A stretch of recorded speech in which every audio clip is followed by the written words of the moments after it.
My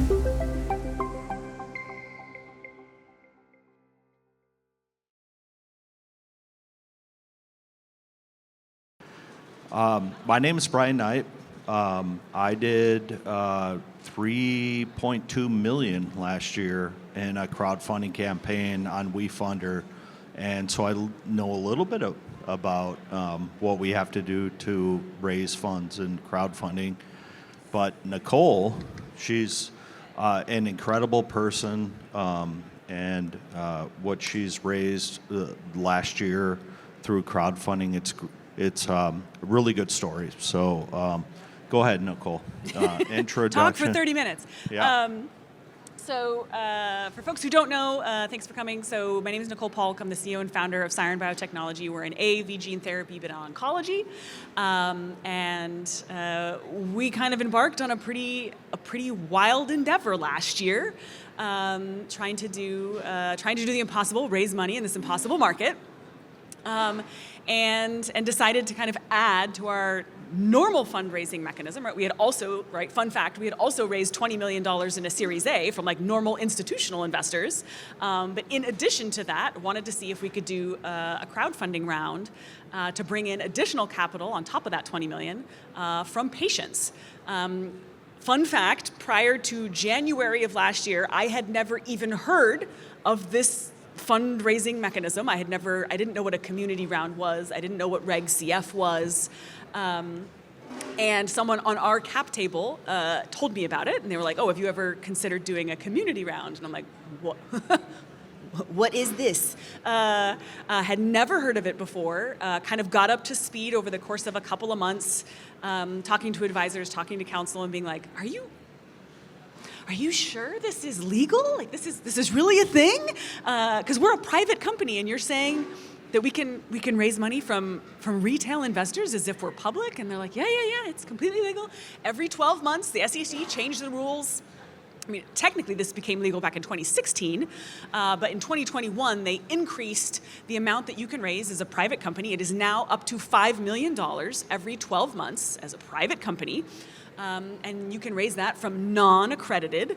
And if you don't know what accredited means, a very long definition, but in general, right, you're talking about someone with a net worth above $1 million, and I forget what the base cutoff is for salary. I think it's like, someone who's making like decent money and has more than $1 million in assets, right? So that's not the vast majority of people in the U.S., right? The vast majority of people are just normal people, and they're not making $1 million a year base, and they don't have $1 million in assets and these types of things, right? They're just normal retail investors.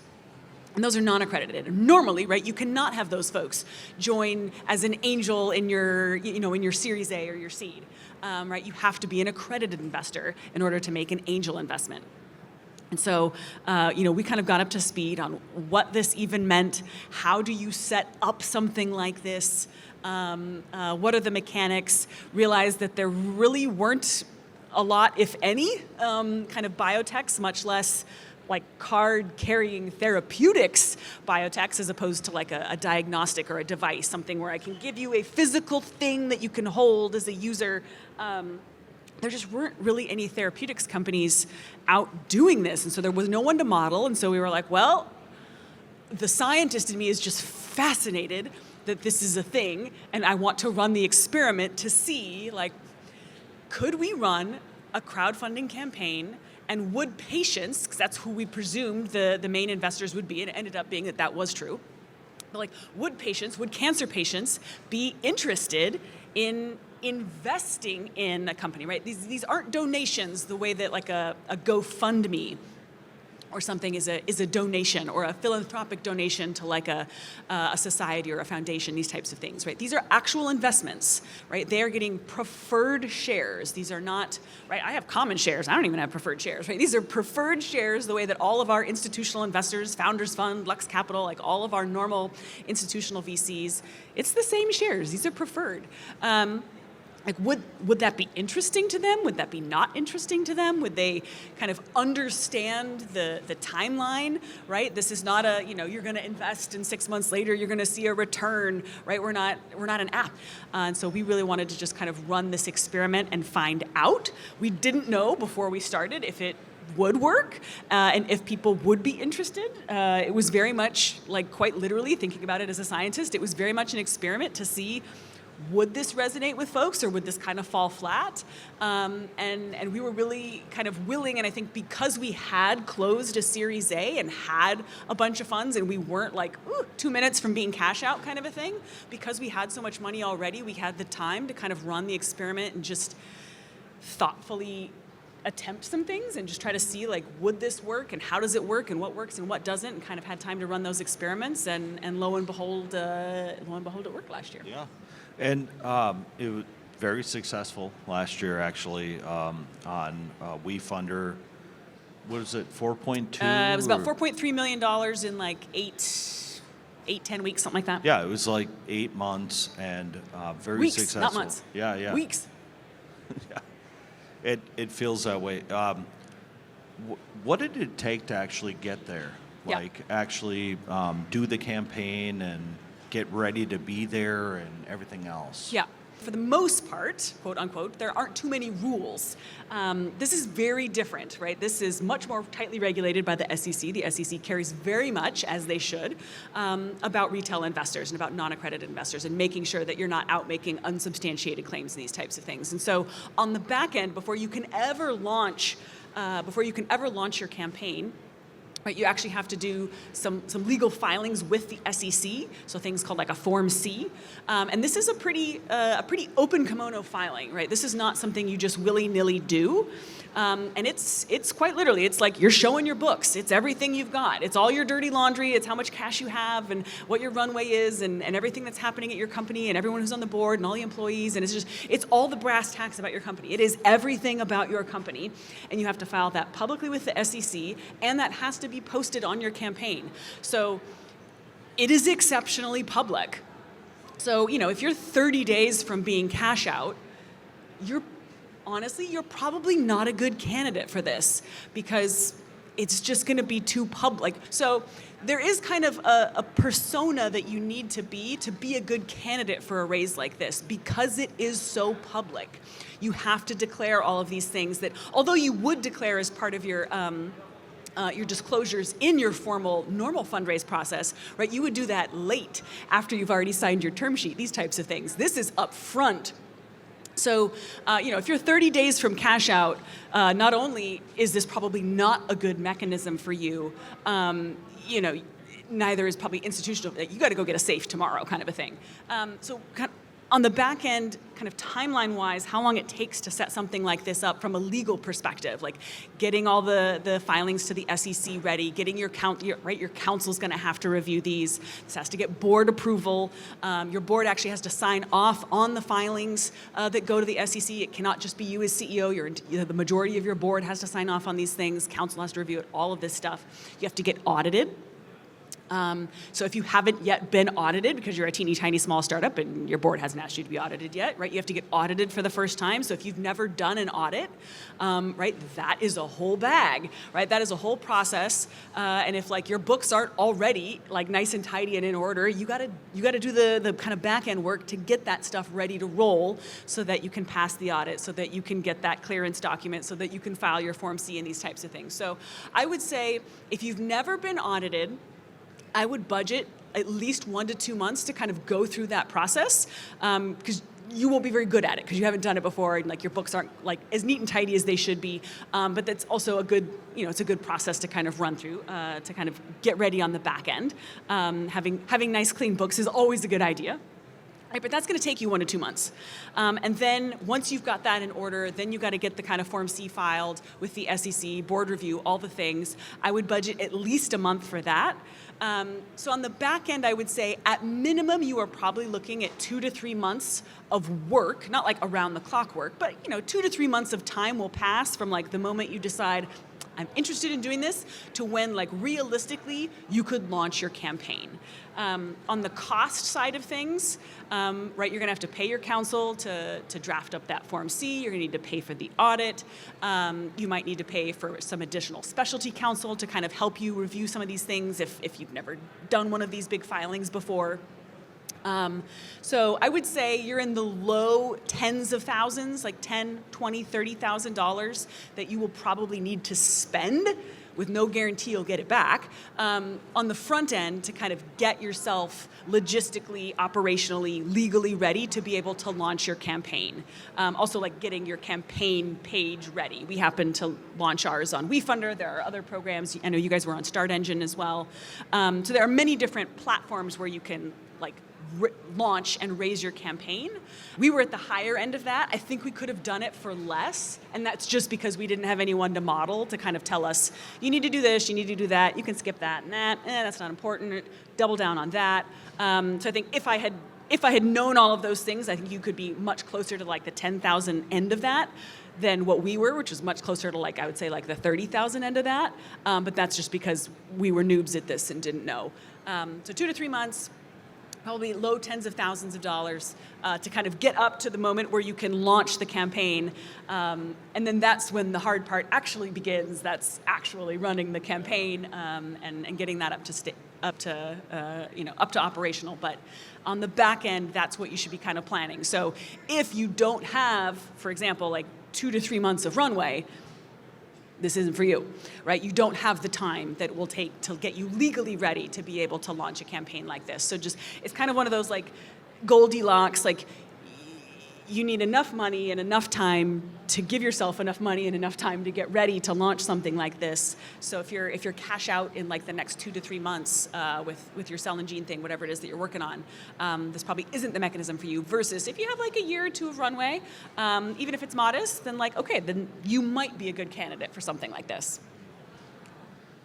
Nicole, one thing I've always admired about you and what Siren is trying to do is you picked a specific area where you wanted to focus going forward, and this is huge for anyone that wants to do crowdfunding in general.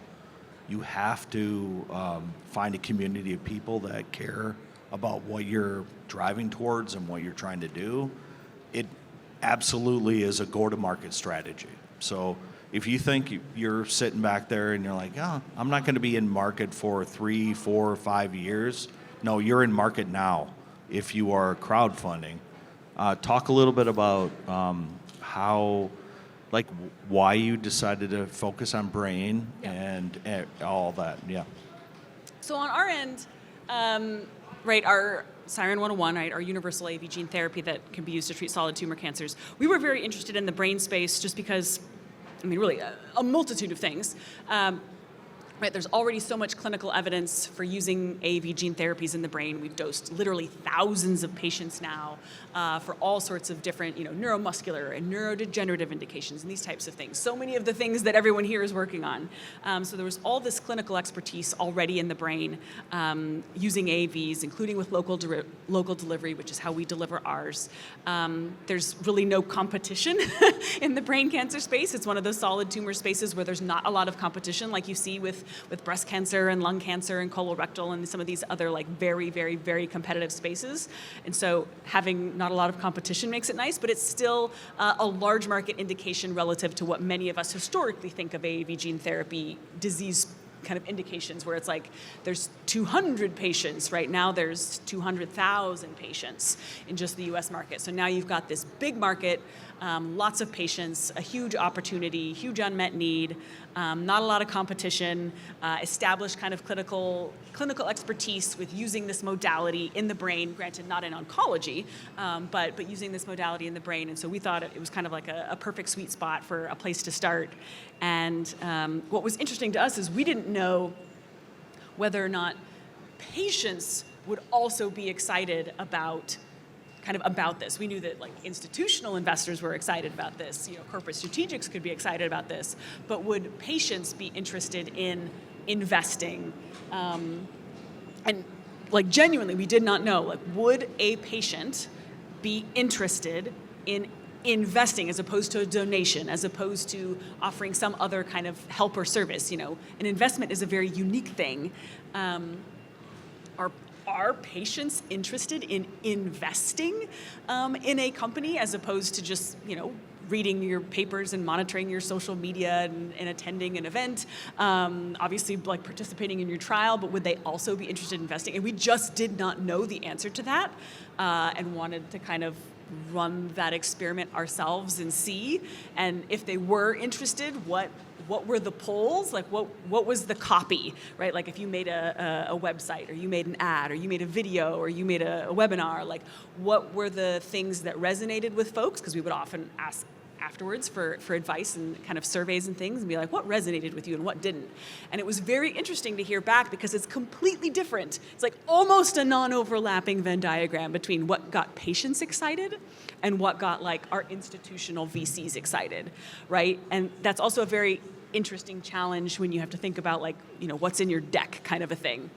There's no deck per se, but what's on your website? What are you putting on the, if you're doing ads on, we were on, you name it, we were on Instagram and Facebook and LinkedIn and Twitter and all of these places, right? What are the things that resonate with folks versus what you would put in like a traditional institutional VC deck?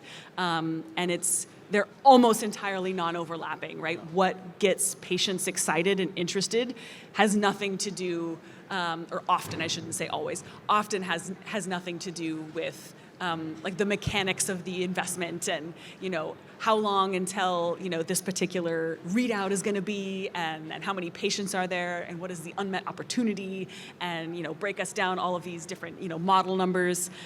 It's much more about kind of their experience as a patient and feeling like they're heard and feeling like someone is out there trying to do something for them and just feeling like they're included in the process. A kind of nice story that I always like to tell folks is like the timeline difference between a philanthropic donation, because like pretend, right? If you close your eyes, you pretend you just got diagnosed, right? I know this experience, I had it last year. Pretend you got diagnosed with cancer, right? You're in your office with your doctor, they just tell you the big C word, right? The tears are coming, right? Right? In our case, right, we're working in the brain cancer space. So you've just been told by your doctor that you've got cancer. And you panic. And you're like, I want to do something, right? I want to do something to help myself. What could I do? I want to give some money. I want to have something happen. So say you've got $1,000, right? You're not a rich, you're just a normal person. You're like, I've got $1,000. What can I do with this $1,000 to try to like help myself? And you're thinking, all right, maybe I could donate that money to someone who's doing something, someone who's researching something, someone who's got a trial, someone who's trying to advance something. And you look out and you Google something and all these fantastic philanthropic, if we're in the brain cancer space, right? The American Brain Tumor Association, Pediatric Brain Tumor Foundation, fantastic organizations. Everyone should keep donating to them, right? But these are philanthropic donations where you just donate the money, maybe you get a tax write-off, these types of things, right? If you're a patient, right, in our case, we're talking about adults with recurrent high-grade glioma. That's our first indication we're going after, right? These patients have a life expectancy of about 6 months. So if you get that diagnosis and you go and you give your $1,000 to a disease society or a foundation, right? What they're going to do with that money is they're going to like gather it all together. They're going to maybe create a grant for maybe $250,000, and they're going to run a process, have an academic institution, everybody apply for that grant. After a year of applications and reviewing them, right, they'll give out that grant for $250,000 to some snooty professor somewhere, and they'll use it in their lab, and they'll run a really cool study. That study, we all know, right? Those studies, you're looking at 5 to 6 years at the low end to queue up a study like that, get it all peer-reviewed, get it published. Maybe after it gets published at like the 6-year mark, you'll get some excitement from some investors. You'll spin it out into a company. And then if you're really on it, 2 to 3 years after you spin out that company, you'll start your first clinical trial to advance that thing that had been begun with that grant that started with the $1,000 donation that you made to that society. Right, so you're looking at like a 6-year process in your lab and maybe another 2 to 3 year process at the startup that spun out of your lab. That's 9 years after you made that $1,000 donation. And if you're a recurrent high-grade glioma patient, you died 8.5 years ago, right? So you don't get the opportunity to participate personally in the thing that you invested in. Like you did an honorable service to society, or you did this thing that will help others, and many patients tell us that that's often why they make these donations, is that they don't want anybody else to experience what they have, but it didn't get to benefit you. And the difference with what these crowdfunding campaigns do, particularly if you are near term to the clinic, like Siren was, right? When we ran this campaign last year, we told folks, we are about to file our IND, and thank you very much. Natalie and I just got this thing across the line like a week ago, right? We just got our IND approval, right? So we were very near term to the clinic and could tell folks about this. So now you could take that $1,000, you could have given it to Siren, and now, in a time frame that might still actually benefit you personally, the patient, enroll in the trial that we're going to start, right? So in a time frame that matters to you, we have now given patients agency in a way that I don't think they're often given. And I think that really resonated with folks. They liked the idea that, like, they could now, whether or not, anyone else was doing anything that was going to, improve the likelihood of a drug getting to trial for them. They can't control what's happening at, any big pharma, but they could do this. And so this was a way to kind of give patients agency. And so particularly if you're near term to clinic, and you have just enough runway to not be, you got to have that, again, that like 2 to 3 months that you need to kind of get this thing operationally set up to launch your campaign. As long as you've got, I would say, a quarter's worth of runway and you are near enough term to the clinic that you can get people excited. That doesn't mean don't do it if you're a discovery stage company. It just means you are going to have a very different fundraise, and the way you're going to talk to your potential audience, whoever that is, that's going to be a bit different. But in our case, I think it really resonated with folks how close we were to the clinic, and that like this was the little bit that we needed to kind of like get us there. And I think that really resonated with folks that that they could materially help make that happen. Who's ready? Like, who is out there that's a life science company that's ready to go out and raise? What do you think? Like, I think regardless of what your modality is, regardless of what your disease space is, I think you're ready if you've got interesting data, right? Doesn't really matter what that data is, but like you've got interesting data. You have, again, about at least 2 to 3 months of runway, because it'll take you that long to kind of get this operationally set up. You've got a near-term, it's still similar to normal VC in that like you need a near-term milestone that can get people excited. In our case, it was the about to be in the clinic milestone, but yours might be about to have animal data for the first time. It might be about to demonstrate proof of concept, right? So you still need a near-term milestone, but you also, I would say, you need a way to get people excited about it, and you need someone to help people get excited about it. So if you are a nervous Nancy and you've never been on social media and you've never talked to people and you're very scared, it doesn't mean you couldn't run a campaign like this, but you are going to need to kind of get out of your own skin. And maybe it's not you as CEO, maybe it's your CSO or someone else at your company, or maybe you need professional help from. There are many groups. I see Ben over here. Right, there are many groups who can help you with like crafting social media campaigns and efforts. If that's not your sweet spot and you don't know what you're doing and you're a little scared and you're a little nervous and you don't know what to do, don't worry. There are many folks that you can go out to and ask for help. But you are going to need to be a little bit uncomfortably out there, because people they need a face. They need someone that they can connect to, and they want to feel like there is a person, not just a company, that they're kind of getting behind, and they want a story. So even if it's not you, they need something they can grab onto, either a story, a mission, a purpose, a person, a thing, but they need something that they can kind of grab onto and feel like they're along for the ride with, whether that's your product or your mission or your device or whatever it is. They need a thing to kind of believe in and get behind. So you need that. You'll need something for them to grab onto. You need about 2 to 3 months. You need like 10, 20 grand. You need some kind of cool data, and you need a near-term milestone. And as long as you have those things, I think that there is a chance that you can raise a meaningful amount of money.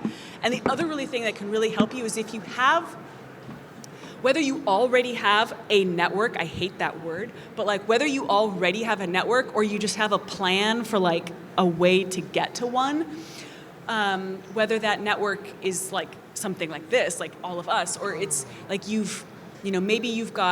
maybe the disease that you're going after has a very, very strong patient community that is very well connected. You don't even have to be big. There might only need to be like a few hundred of you or a few thousand of you. It doesn't need to be hundreds of thousands like in the cancer space. But if you've got a patient community that's super tight, that's super well networked, that like if you get one person in that community to know who you are, then like they can spread the word like wildfire through the rest of the community, right? You need a way to kind of tap into the group that you're trying to target. For you, it might be patients. That's who we targeted, but maybe that isn't who you're going to go after. Maybe you're going to go after a different group. Maybe you're going to go after the physicians who treat patients, and maybe that's your angle, and that's a different use case. But whoever the group is that you want to try to get and pull them into your campaign, you need a way to tap into them. Like, are you already connected with them? Are there events that you can go to talk to them? Are there ways that you can engage them and get them excited? Are there kind of patient events? Are there things at hospitals that you can do? Are there runs and walks and things that you can go have a booth at? Like, how are you going to connect with that group? And so if you have already a group of whether it's interested physicians, interested patients, interested investors, like whoever they are, like whoever that group that you're going to try to target, if you have kind of a ways to get access to them, or if you already do, having that from day one helps a lot, rather than just like, you're not on social media, your company's not on social media, you've never done any public speaking, no one knows who you are, you're this secret entity. That's going to make it a bit harder. And another thing that I'll kind of add here that I think is also super important, you probably have to be out of stealth already. If you are still a stealth company and you haven't launched a website and you purposely haven't been going to conferences and giving talks, because for all kinds of good reasons, right? We were stealth for 3 years. There are good reasons to stay stealth, but if you're a stealth company, you probably can't do one of these campaigns. You are just not public enough. People need a website. They want to be able to go see more about you. They want to see talks that you've given. They want to be able to look you up on YouTube. They want to know who you are to feel some trust that like this is a real thing. So if you're stealth, you're probably also not ready to run a campaign like this. So that doesn't mean you couldn't use this as a way to come out of stealth, right? That would be a cool thing to do. But you probably need to either be about to or already out of stealth to be ready to do a campaign like this. Because otherwise you're just too secretive, and it will be hard for people to kind of believe that you are a real entity. Right? Because it's a weird thing. Like, just imagine, right? Like, my phone with me, it's in my purse. But like, you're sitting on your couch, you're scrolling through Insta, and you see an ad for like, company X, and they don't have a website. There's no videos of them on YouTube or anything else that you can go look up, and they're asking for money. Like, that sounds kind of scammy, right? Like, how are you going to feel confident that this is a real company with real stuff so that you would actually like give them your hard-earned money, right? So there needs to be kind of like a body of work about who you are that already exists. So if you are not already out of stealth, or you are, but you haven't been doing much, it's going to be a little bit harder for you to raise because you just aren't a known entity. So it might mean you could be a good candidate for a campaign like this, but you're 6 months out from being ready. Your company needs to like beef up their webpage a little bit. You need to start, go give some podcasts, go do some webinars, some things, put that stuff on YouTube, put it on your website, like start making a history and like a pedigree and things that people can follow and read about you, so that you have a little bit more stuff that people can go read about, so that when you do launch, they can see a kind of this track record of progress and who you are and what you're about and what your mission is, so that they can feel trustworthy enough to give you their hard-earned money. I feel like I'm going to hit the nail on the hammer here. Like, when it comes to community, that's what you've developed, is community and people that care about what you're working on and where you're going and everything else. It's a really hard thing to replicate, actually. Building that community and trying to find those people who really care about whatever it is that you're, across everyone, whatever you're investing in and whatever you have. So how do you develop that community? Like, So, right, that's the $1 million question, right? That's one of those things that you can't buy, right? That is just time. That takes time, right? I started on, like, for example, right? I started on Twitter in I believe it was 2012 when I was a postdoc, and starting in 2012, I noticed that there wasn't there were no gene therapists on Twitter. And sorry, it is not X, it is Twitter. Till my dying day, it is Twitter. When I started on Twitter, there were no AAV gene therapists on Twitter. And I was like, I wonder if I could be famous if I started tweeting about AAV gene therapy and how cool it is. And I made this habit of every week I would tweet about AAV gene therapy, and I would include in that tweet #AAV, #gene therapy. And I started doing that back in 2012 with no followers. And it was my mom and absolutely nobody else. And you're just sending these tweets into the void, and no one's there and no one's listening. And you're like, is this meaningful? What am I doing? But I started this process, and slowly but surely you build this following of people who are like, oh, she has thoughtful things to say about AAV gene therapy. And I was focused. I only tweeted about AAV gene therapy. I wasn't like, oh my gosh, look at my latte I got, latte art. Right? It was only AAV gene therapy, and it took decades of time. And then all of a sudden you hit hundreds of followers, and then thousands of followers, and then tens of thousands of followers. And that just takes time, and you can't buy it. I mean, you can buy bots, and you can buy fake followers, but fake followers aren't community. Right? It takes time. But that doesn't mean that you can't start now, right? There were also a lot fewer scientists and patients on all of these various platforms. I went all in on Twitter. But there are a million different social media platforms. There's more every day. Now our AI agents have their own platforms, right, with Moltbook and all these things. But you need to be somewhere. And where that is might be different for you. Maybe your patient community that you're going after is not on Twitter. Maybe they're on Facebook, maybe they're on Insta, maybe they're on Twitch. Maybe they're who knows where they are? They're somewhere else, but find out where they are for you and start a habit of regularly posting to them, on behalf of them, for them, with interesting content for them. And that will just take time, but you will never regret starting. So start now. Even if it feels silly and you have no followers, start now, and maybe 6 months from now you'll be ready. Maybe a year from now you'll be ready. And that is one of those things that there is no fast track for that. But that doesn't mean that you can't juice the process by if you're going after cystic fibrosis or something, right? There are several meetings every year where the very, very, very tight-knit cystic fibrosis community gets together, right? Go do an event there. Go do a patient thing there. Get in front of everybody. Get them knowing who you are.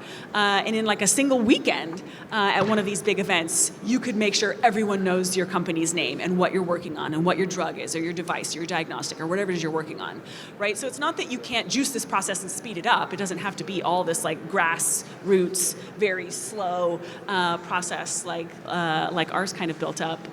You can definitely speed things up, but that is something that will take time, but no greater time than the present to get started. And you don't need 10,000 or 100,000 followers on any of these social media platforms, or even social media, period. It doesn't have to be that. But you will need some in to some audience, whoever that audience is. Again, it doesn't have to be patients. It could be all of us as your fellow scientists. It could be normal institutional investors, but who write small checks, right? It could be the physicians who treat these patients. It could be the device, manufacturers and providers, if you're more on the device side. So, it doesn't have to be patients, but you will need some entry point into that, and that will take time. So Start now. Start right now.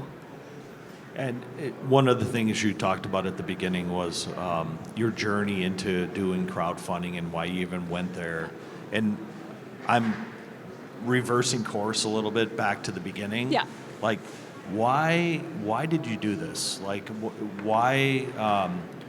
why did you think that you had the community and the social media presence and everything else We to make didn't. it? But we were Exactly. willing to run the experiment. Yeah. So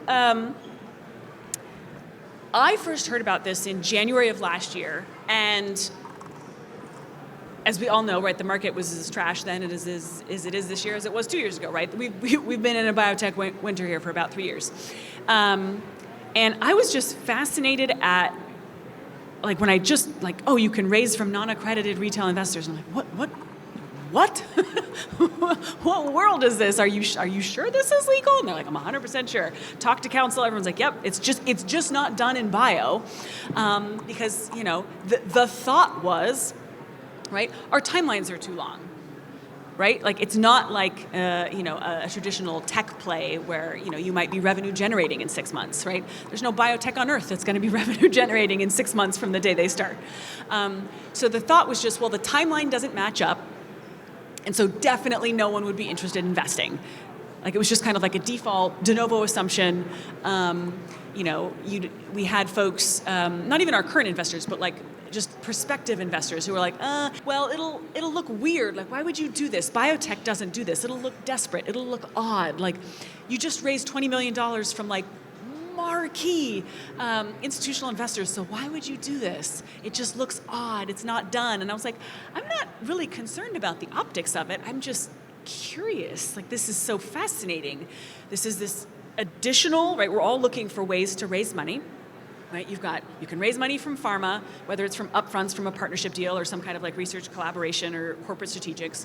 You can raise from institutional VCs, whether it's biotech, tech biotech, you know, whatever you want to call it. But like institutional VCs, you can raise money from angels, you can write grants, and like occasionally there's some kind of a fun thing you can do with vendors, you know, some kind of a fee-for-service type of a thing where you get some of their products for free or something.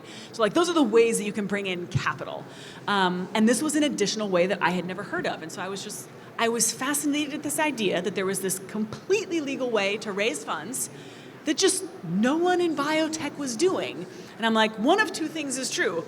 Either this is a super cool thing we should all be doing, and I'm just gonna be the first to do it, or it's a terrible idea, and none of us should do it, but we have enough, because we were so fortunate that we had the money and the time and the runway to kind of run the experiment, because we had just closed a meaningful A, I was like, well, I'm going to do it, because I'm just, the scientist in me has taken over at this point, and I'm just fascinated at the idea of seeing, does this work? And I advise gobs and gobs and gobs of companies and rare disease families and these types of things. So I was also interested in the perspective of, if this works, I could figure out the mechanics of how it works, and then I could also share it with all these other companies that I advise and all these families and these types of things in the rare disease space, because it's where my heart is.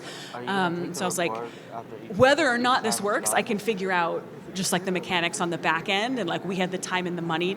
So then it just became like very much like a science experiment, and just being like, let's see how to set this up, what works, what doesn't, what resonates with folks, what doesn't.